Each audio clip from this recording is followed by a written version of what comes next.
तो ये है 5 रीजन जिस वजह से सोलो लेवलिंग इतनी जो फेमस एनिमे है 2025 की, इसको हेट दिया जा रहा है। ठीक है ना, मैं शुरू करता हूँ नंबर 5 से। Number 5, shifting the country. Okay, so तुम्हें अगर नहीं पता तो ये एनिमे जो है डेफिनेटली इसकी ओरिजिनल कंट्री कोरिया की। ठीक है ना, ये पूरी एनिमे जो थी ये सीरीज पूरी कोरिया में थी, पर बाद में इसको शिफ्ट कर दिया गया कोरिया से जापान में। ठीक है ना, अब इसमें कोई इतनी दिक्कत तो नहीं है, पर इसके साथ साथ जब इसके कैरेक्टर्स को भी नाम को चेंज किया गया। ठीक है ना, इसके सारे जितने भी सोलो लेवलिंग के नाम जो थे इसके कैरेक्टर्स को चेंज किया गया। ठीक है ना, इनके नाम चेंज किए गए। ठीक है ना, जिस वजह से जितने फैंस थे ना उनको काफ़ी ये चीज़ अजीब नजर आई। ठीक है ना, उनको ऐसा लग रहा था जैसे इसकी जो एक आइडेंटिटी है, जो इसकी ओरिजिनलिटी वो गायब हो चुकी है। ठीक है ना, कंट्री को चेंज करने की वजह से।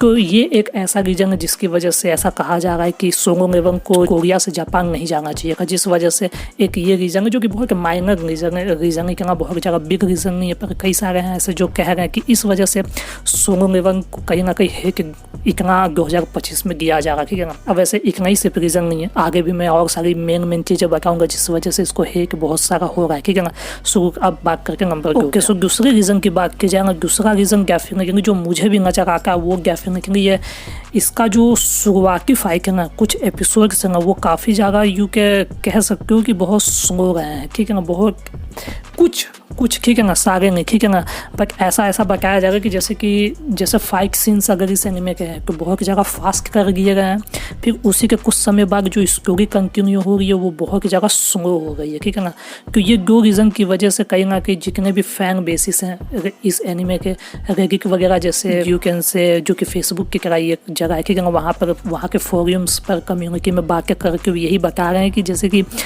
इसकी जो फाइट सीन इतनी रस कर दी गई और फिर उसके बाद इसकी स्टोरी इतनी स्लो हो गई, इस वजह से जो ये दोनों चीज़ें एक साथ हो रही, इस वजह से भी कहीं ना कहीं फैंस को पसंद नहीं आ रहा। ठीक है ना, तो बेसिकली इसका कहीं ना कहीं आसान शब्द में रीज़न यही है कि लोगों का कहना है कि स्टोरी बहुत फाइट सीन इसकी बहुत ज़्यादा रसिंग है। ठीक है ना, बहुत ज़्यादा कह सकते हो जंगबाजी बहुत फास्टली इसके फाइट को क्रिएट किया जा रहा है। ठीक है ना, बिना किसी जगह समझाए स्टोरी में। ठीक है ना, तो कहीं ना कहीं एक रीज़न और बताया जा रहा है जिस वजह से इसको हेट दिया जा रहा है। ओके, सो ये है तीसरा रीज़न। ठीक है ना, अब ये भी कहीं ना कहीं रीज़न वैलिड हो सकता है। ठीक है ना, तो रीज़न तीसरा है इसके साइड कैरेक्टर्स। ठीक है ना, तो अब तुमने अगर इस एनिमे को देखा है तो तुम्हें पता है इस एनिमे में अगर मैं तुमसे कहूँ कि सबसे ज़्यादा फेमस कैरेक्टर कौन है तो तुम्हारे जाहिर सी बात के नाम एक ही आएगा, संग जिनवू, और वही मेन कैरेक्टर भी है।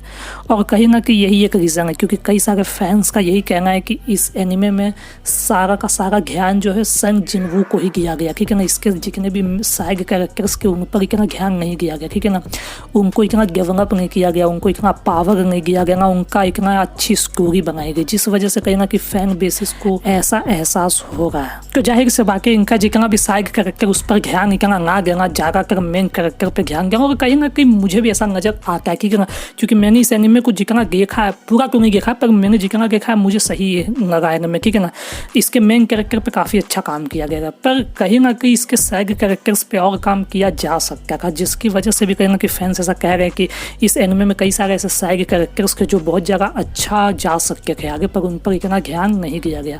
तो ये भी कहीं ना कहीं तीसरा रीज़न जो कि फैंस का कहना। ठीक है ना, क्या तुम क्या सोचो इस बारे में?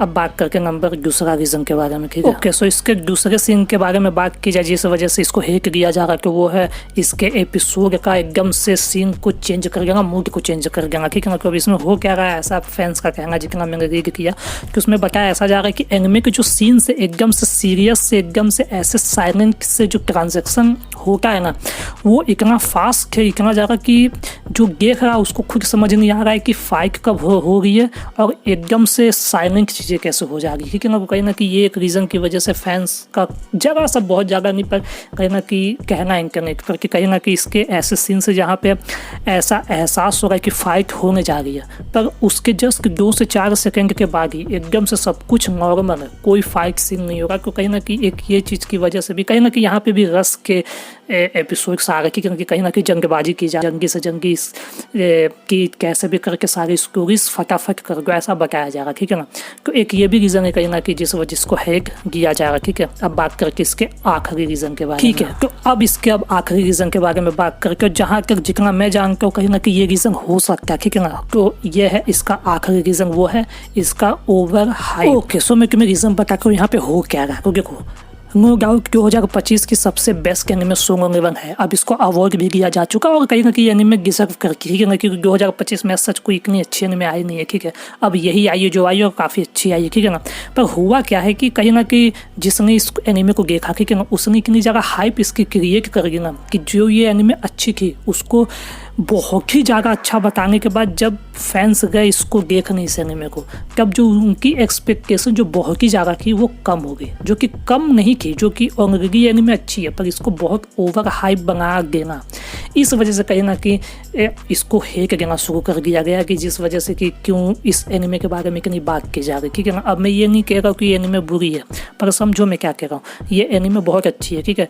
पर जिन्होंने देखा है, अब देखा जिन्होंने, उन्होंने इस एनिमे की हाइप उससे कई गुना ज़्यादा इंक्रीज कर दी कि बहुत ही बेहतर है, ठीक है ना। कहीं ना कहीं जिन फैंस ने इसको देखा तो कहीं ना कहीं वो जो उनकी एक्सपेक्टेशन थी वो डिसअपॉइंट होना शुरू हो गई, ठीक है ना। क्योंकि एनिमे अच्छी है, ठीक है ना, बुरी नहीं है, पर जितनी ओवर हाइप बनाएगी उतनी नहीं, जिस वजह से कहीं ना कहीं फैंस को जरा सा कह सकते हो हेट देना फैंस का शुरू हो गया इस एनिमे को, ठीक है ना। अब इसमें कहीं ना कहीं दूसरा रीज़न ये भी आता है कि जो 2025 में अभी तक में यही एनिमे सबसे ज़्यादा छाई हुई है, ठीक है ना। तो ऐसा हो सकता है कि जो दूसरे एनिमे के फैंस हैं उनका हेट आ रहा हो इस एनिमे को, ऐसा हो सकता है, ठीक है ना। ये मेरा एक थ्योरी है, ठीक है ना, सच हो भी नहीं सकता, ठीक है ना, पता नहीं मैं क्यों सोचा, पर ऐसा हो सकता है कि ये भी रीज़न हो सकता है, ठीक है ना। पर खैर जो भी हो, सारे रीज़न अपनी तरफ, पर 2025 की सबसे फेमस एनिमे और काफ़ी ज़्यादा यू कह सकते हो कि रिकॉर्ड ब्रेक करके हुए यही एनिमे है अभी में, ठीक है ना। कि और 2025 में सच कोई अच्छी एनिमे नहीं आई जो इसे बीट कर सके। 2025 में सबसे बेस्ट एनिमे को ये है, ठीक है, डिजर्व को करके है। पर हाँ, उसी के साथ अच्छी चीज़ें होंगी, बुरी चीज़ें भी होगी, क्योंकि ये 5 चीज़ों की वजह से इसको हेट भी किया जा रहा है, ठीक है ना। खैर तुम क्या सोचो इस बारे में, क्या है ये एनिमे अच्छी है या नहीं। अगर मेरे से पूछोगे तो मुझे एनिमे सही नजर आए, ठीक है ना। मैंने इस एनिमे के कुछ फाइट सीन्स देखे काफ़ी अच्छे हैं, ठीक है ना, क्योंकि मैं देखना कुछ चाहिए, ठीक है, तुम्हारा ही जजेंगे, ठीक है। खैर आज की वीडियो इतना ही रखते हैं, आते हैं नेक्स्ट के वीडियो में। और हाँ, अगर तुम्हें वीडियो पसंद आए तो सब्सक्राइब जरूर करना, ऐसी वीडियो और आएंगी, ठीक है ना, तो जरूर सब्सक्राइब कर दो, ठीक है ना, चैनल को। आते हैं इसी के साथ नेक्स्ट के वीडियो में। Tata bye bye.